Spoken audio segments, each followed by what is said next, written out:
ओम शांति। अॼु जी मुरली तारीख़ है 15/11/2021। अॼु मुरली में गीत आहे ओम नमः शिवाय। ओम शांति। अॼु मिठा मिठा श्री बाबा ब्रह्मा जे तन द्वारा चवनि था, मीठे मीठे बच्चे ॿार जो हिते वेठा आहिनि उहे रचयिता और रचना जे आदि मध्य अंत अथवा स्वदर्शन चक्र खे यादि कंदा आहिनि। बाप ॿारनि खे नॉलेज ॾिनी अथई कि स्वदर्शन चक्रधारी ठहो।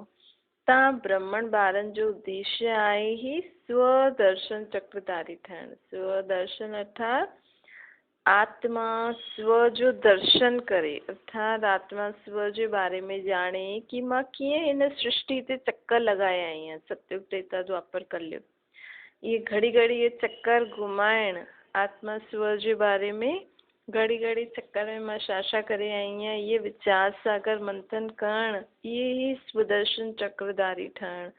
जेतिरो सॼो ॾींहुं असां हिन जे बारे में यादि कंदासीं ओतिरो असांजो सुदर्शन चक्र फिरंदो रहंदो। मूल वतन, सूक्ष्म वतन, स्थूल वतन, ये 84 जन्मनि जे चक्कर खे बुद्धि में यादि रखिणो आहे। ऐं ॿियो यादि रखिणो आहे कीअं मां परम धाम खां आई आहियां, कीअं मां हाणे सूक्ष्म वतन खां पार थी करे पोइ परम धाम वेंदमि। ईंदासीं परम धाम खां सृष्टि ते, लेकिन वेंदासीं सूक्ष्म वतन खां परम धाम। त बाबा चवनि था इहा ॻाल्हि घड़ी घड़ी यादि रखिणो आहे। ॿियो सभु बुद्धि खां हाणे कढी छॾियो। हाणे तव्हां ॿारनि जी बुद्धि में आहे। बराबरि बाबा असांखे सूर्यवंशी चंद्रवंशी ठाहियो हुई, पोइ असां 84 जन्म वठा आयासीं। हलंदे फिरदे उठते वेठते उठंदे वेहींदे ये स्व आत्मा खे बाप जो रचना जे आदि मध्य अंत जो ज्ञान हुजणो खपे। ॿियो इहो बि यादि अचणो खपे कीअं मां हिन चक्कर में आयमि। बाबा जे ज्ञान द्वारा ई त असां 84 चक्कर वरिता आहिनि। जेका 84 बाबा जो ज्ञान न वठंदा उहो 84 जन्मनि जे चक्कर लॻाईंदो ई न।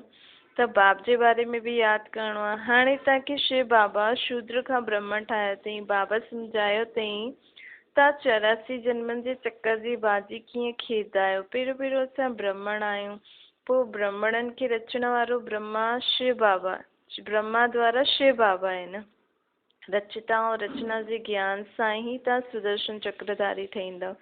ये नॉलेज बुद्धि में कायम रखणी आहे। सुबुह जो उथी करे स्वदर्शन चक्र फिरायो, स्वदर्शन चक्रधारी वेही करे, स्वदर्शन चक्रधारी ठही करे वियो कि मां कहिड़ी आत्मा आहियां, केतिरा जन्म वठी आई आहियां, कीअं मां जन्म वरिता आहिनि। ये विचार सागर मंथन करो। ये सभु घड़ी घड़ी असां विचार सागर मंथन कंदासीं त असांजी याददाश्त ईंदी वेंदी। असांखे यादि ईंदो वेंदो कि हा मां ई इहो हुयमि ऐं मूंखे ई हाणे ईअं ठहिणो आहे।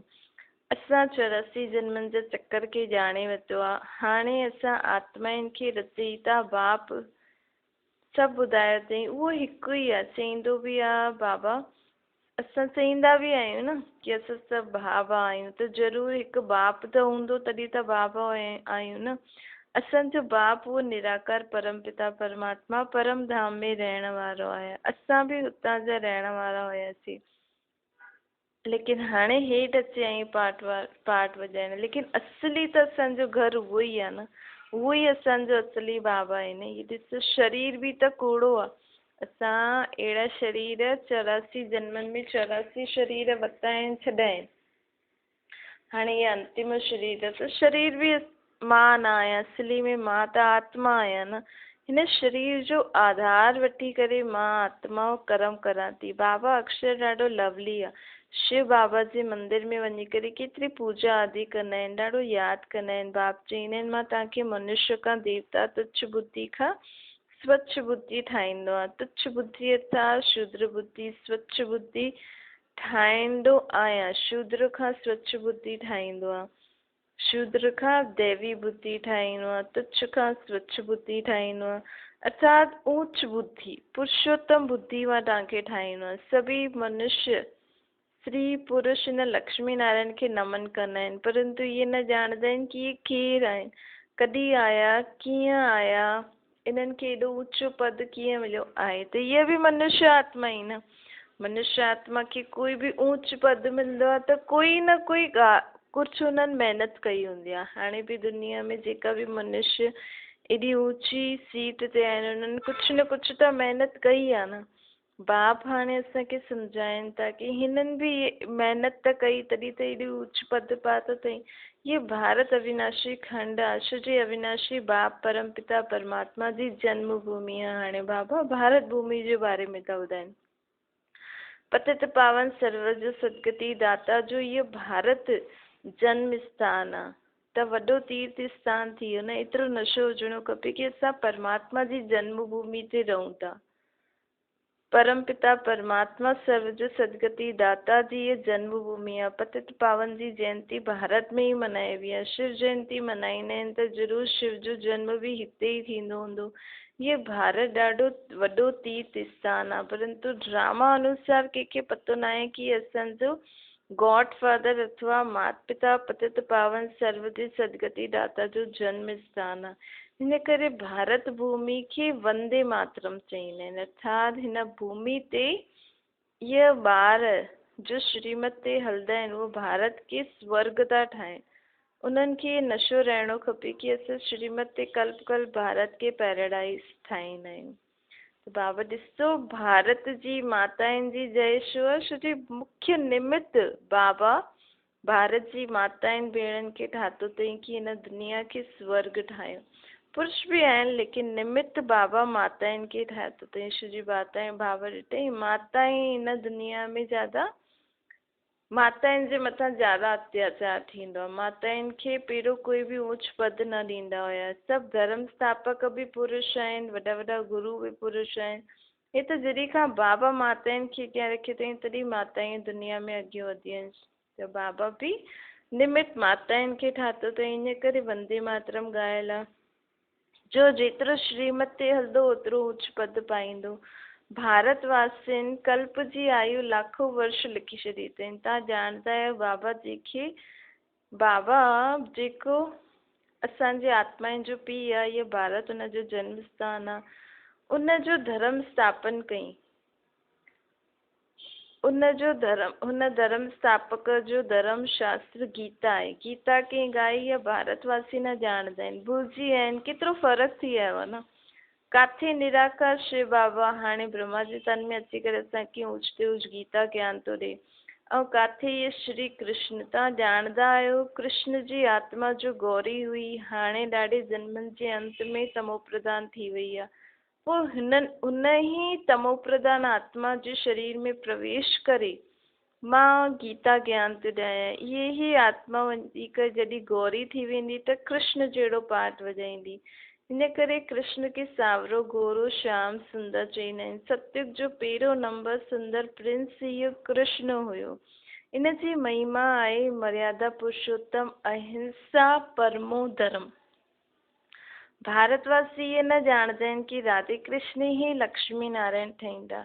उन्हनि जो आपस में छा संबंध आहे इहे बि न ॼाणंदा आहिनि। बाप चवनि था राधे कृष्ण भई अलॻि अलॻि राजधानी जा हूंदा, लेकिन जॾहिं स्वयंवर थींदो त लक्ष्मी नारायण ठही हिकु राज गद्दी ते वेंदा। तॾहिं खां हिकु संवत विक्रमाजी संवत शुरू थी वेंदो।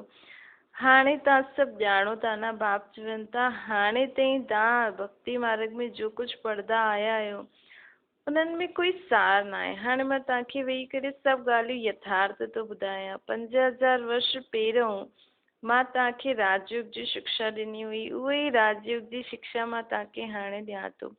सॼी दुनिया चईंदी आहे कृष्ण गीता सुनाई। बाप चईंदो आहे कृष्ण कृष्ण में सृष्टि जे आदि मध्य अंत जो ज्ञान न आहे।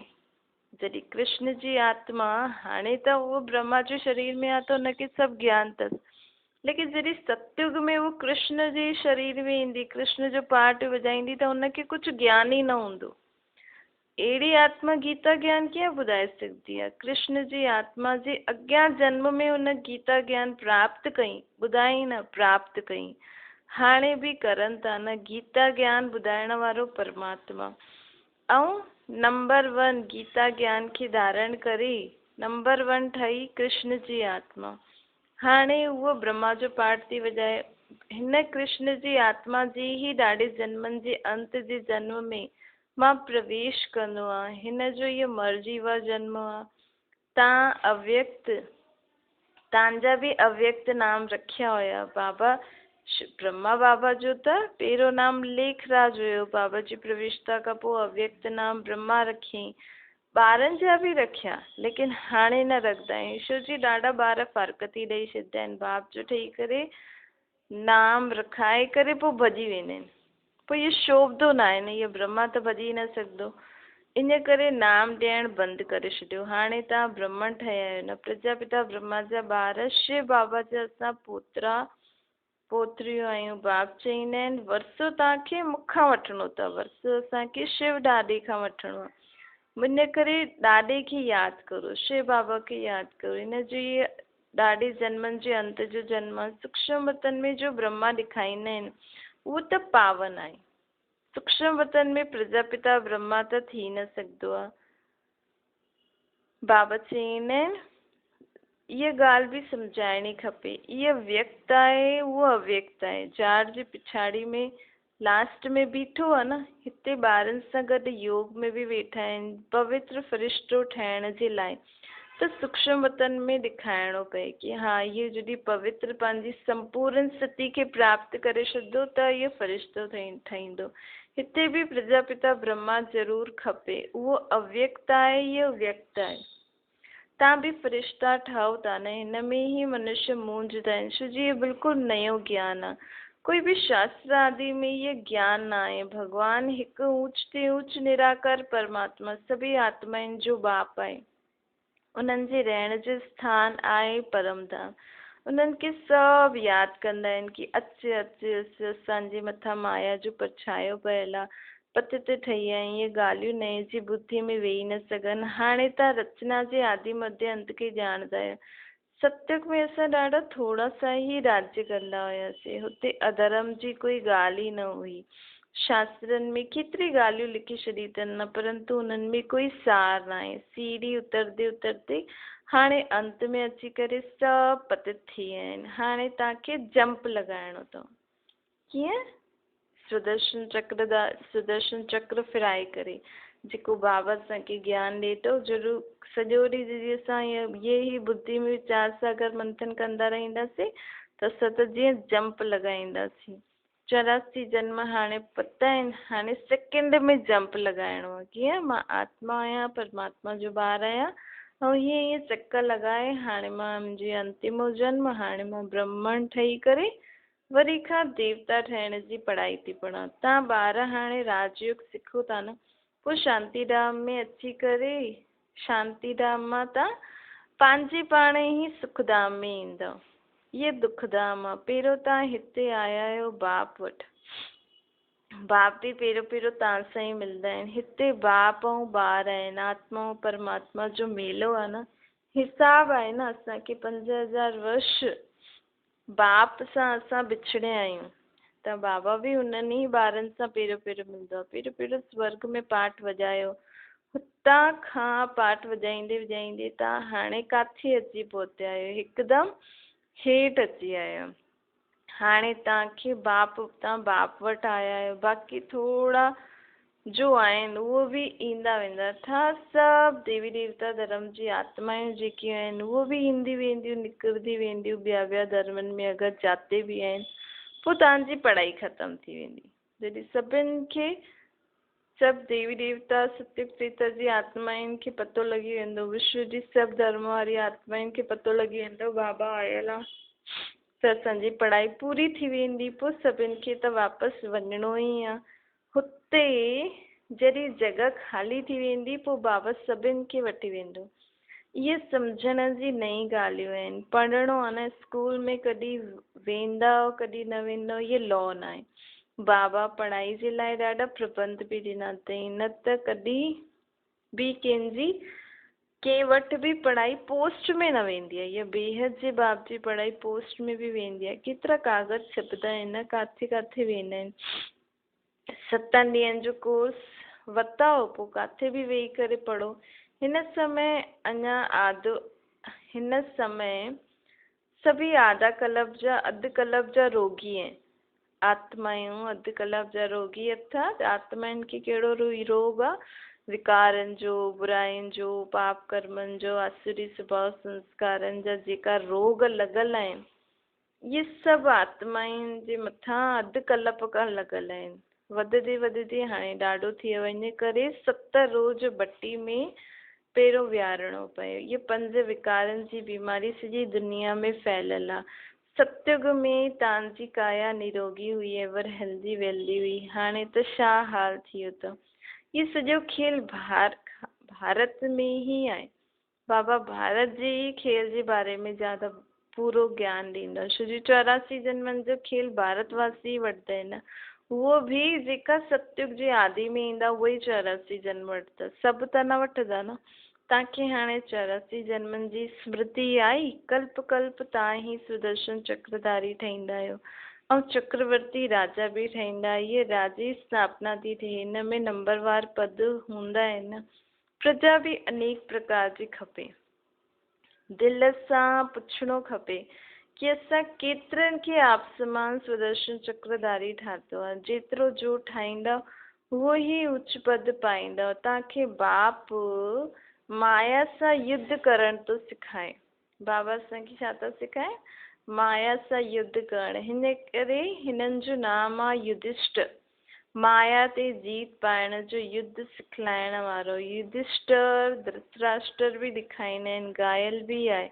माया जीते जगत जीत। केतिरो समय जीत कायम रही पोइ हार केतिरो समय खाईंदा आहियो। हाणे असां माया ते जीत था पायूं। मन जीत न, माया जीते जगत जीत।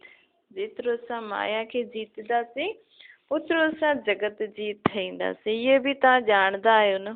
ये जिस्मानी युद्ध न आहे, न देवताउनि ऐं असुरनि जी युद्ध हुई, न कौरव ऐं पांडवनि जी युद्ध हुई।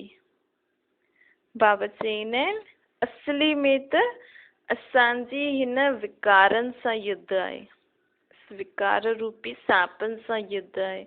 झूठी काया झूठी माया, ये भारत ही सॼो कूड़ो आहे। सभिनि खां पहिरियों कूड़ ई आहे कि असां पंहिंजे पाण खे शरीर सम्झी वेठा आहियूं। भॻवान खे टिकर बितर में ठोके छॾियो आहे। जॾहिं मुख्य ॻाल्हि ई कूड़ी आहे त सभु कुझु कूड़ो ई कूड़ो आहे।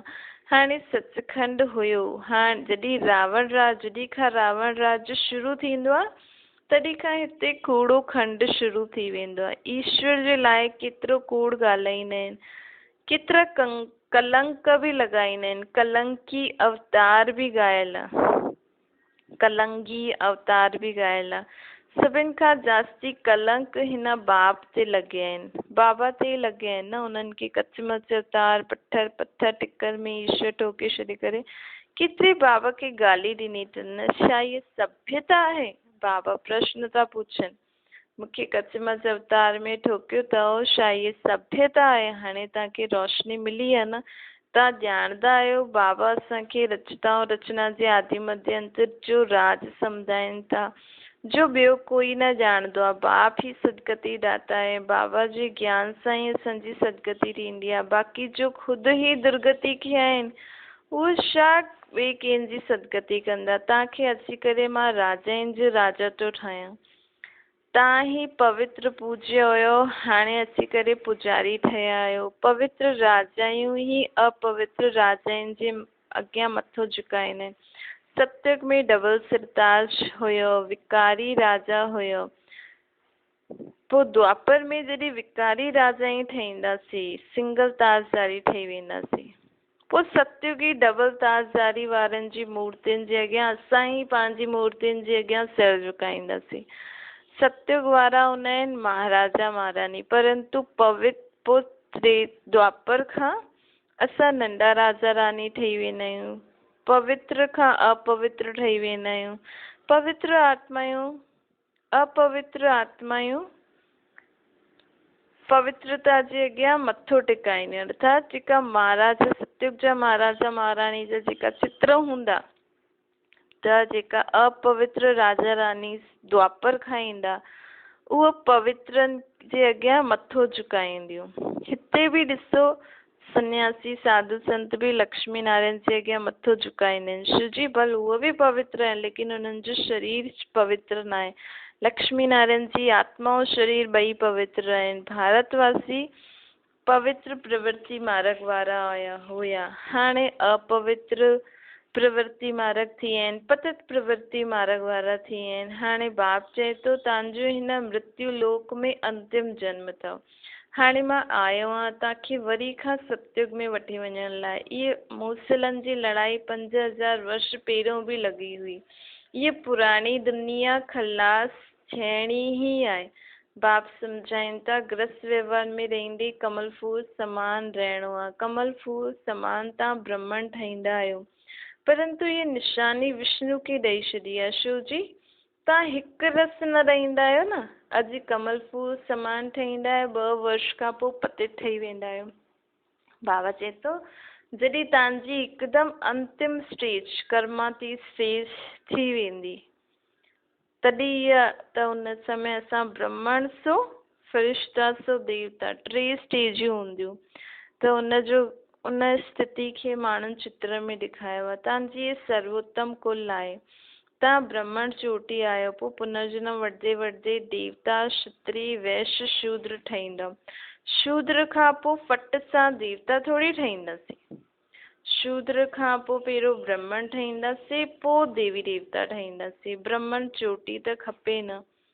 हाणे ब्रह्मणनि खे बाबा पढ़ाइनि था त अहिड़े बाबा खे फारकती न ॾियणी आहे। बाबा चवनि था आश्चर्यवत मुंहिंजो ठहींदा आहिनि, ॿुधंदा आहिनि, पोइ भागंती थी वेंदा आहिनि। माया बि पंहिंजो ठाहींदी आहे न, पोइ माया जा ठही वेंदा आहिनि, ट्रेटर ठही वेंदा आहिनि, मुंहिंजी निंदा कराईंदा आहिनि। उन्हनि खे चइबो आहे सतगुरु जो निंदक स्वर्ग जा ठौर न पाए। स्वर्ग जा ठौर न पावंदी है त स्वर्ग जो सुख न पाए सघंदो, स्वर्ग जो वरसो प्राप्त न करे सघंदो। ऊंच वरसो न प्राप्त, बाक़ी त हे दास दासी त ठहींदा ई सही। छो जी हिकु ज्ञान अगरि वठंदा आहिनि, बाबा जो कोई बि ज्ञान वठंदा आहिनि, चाहे 7 ॾींहंनि जो कोर्स वठे, चाहे हिकु ॾींहुं ॿुधे 2 ॾींहं, लेकिन स्वर्ग में ज़रूर ईंदा आहिनि, नथा त्रेता अंत ताईं ईंदा आहिनि। बाक़ी भक्ति मार्ग जे गुरु जो आहिनि उहो कोई सदगति थोरी ॾींदा आहिनि। सभी आत्माउनि जो बाप टीचर गुरु मां हिकु ई निराकार बाप आहियां। बाबा चवनि थो मां ही सभिनि जो उद्धार कंदो आहे न। अॻियां हली करे सम्झदा, लेकिन उन समय त टू लेट थी वेंदो। पोइ पंहिंजे ई धर्म में हली वेंदा। श्रेष्ठ श्रेष्ठ आहिनि ही ये देवी देवता। उन्हनि सां बि ऊंच तव्हां ब्रह्मण आहियो जो बाप सां गॾु वेठा आहिनि। तव्हांखे पढ़ाइण वारो केतिरो विचित्र आहे, विदेही आहे। बाप चईंदा आहिनि मूंखे देह न आहे, मूंखे चईंदा ई आहिनि शिव। मुंहिंजो नाम कॾहिं बि बदिली न सघंदो आहे। ॿियनि सभिनि जे शरीरनि जे नाम बदिली थींदा आहिनि। मां आया ही परम आत्मा। मुंहिंजी जनम पत्री कोई कढी न सघंदा आहिनि। जॾहिं बेह जी राति हूंदी आहे तॾहिं मां ईंदो आहियां हिते ॾींहुं ठाहिण। बाबा चवनि था हाणे संगम आहे, इन ॻाल्हियुनि खे सुठी तरह सम्झी करे पोइ धारण करिणो आहे, स्मृति में लाइणो आहे घड़ी घड़ी। तॾहिं त सुदर्शन चक्रधारी ठहींदासीं। हिते तव्हां ॿार आया हुयो, फुर्सत मिलंदी आहे न, ईंदा आहियो, फुर्सत मिलंदी आहे त विचार सागर मंथन हिते सुठो करे सघंदा आहियो। जॾहिं असां बाबा जे घर मधुबन वेंदा आहियूं त हुते त कुझु कमु न हूंदो आहे न, हुते सुठो विचार सागर मंथन करे पंहिंजी कमाई करे सघंदा आहियूं, पंहिंजे पाण खे स्मृति स्वरूप ठाहे सघंदा आहियूं। उहो अनुभव पोइ पाण खे जॾहिं गृहस्थी में ईंदा आहियूं त उते पोइ उहो कमु ईंदो आहे। छा ओम शांति वरदान आहे। बाप जे कर्तव्य खे पंहिंजो निशानो ठाहिण वारा मास्टर मर्यादा पुरुषोत्तम ठहो। चइबो बि आहे न पंहिंजी घोटो त नशो चढ़े। ॿियनि जी कमाई में कॾहिं बि अख न वञणी खपे। ॿियनि जे नशे खे निशानो ठाहिण जे बजाए बाप दादा जे गुण कर्तव्य खे निशानो ठाहियो।